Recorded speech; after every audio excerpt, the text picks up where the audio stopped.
کمال پاشا نے ترکی کے اندر مسلمانوں کے دین کے کاموں کے اندر مداخلت کی اور ان پر بے جان پابندیاں عائد کر دی. وہ کس طرح کہ آپ اذان نہیں پڑھ سکتے, آپ جناب والا نماز نہیں پڑھا سکتے, آپ عربی زبان کے اندر قرآن مجید نہیں پڑھا سکتے.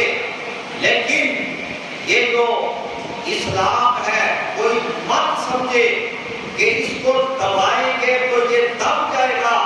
نانا کسی کہنے والے نے کیا انجو کہا تھا کہ اسلام کو فطرت میں اللہ نے لچک دی ہے, اسلام کو فطرت میں اللہ نے لچک دی ہے.